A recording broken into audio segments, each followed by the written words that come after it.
Vamos fazer o bike check da minha nova bike, uma Jus FRX 4 2018. Eu comprei pelo Mercado Livre. Então, vamos falar aqui as peças. Começar aqui por trás. É um câmbio Shimano. Só não sei qual que é o Shimano, mas é um Shimano, caralho. A catraca, eu acho que é... esse nome que tá ali, não vai dar pra focar essa porra, eu acho. Foda-se.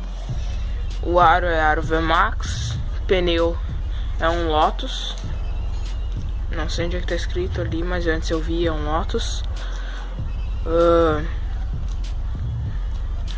O disco do lado de lá tem meu amigo passando ali com as pernas assim, né? Daí o disco é 160. O freio aqui atrás é da Paco. Os pedal é da Paco também.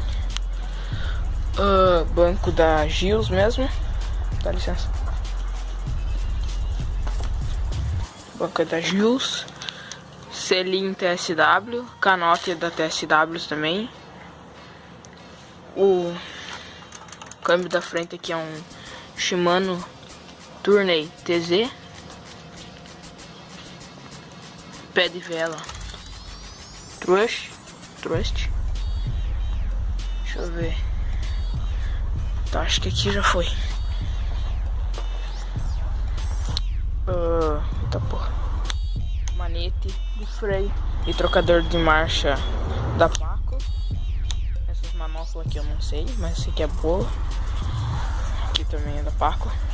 Guidão TSW. Mesa TSW.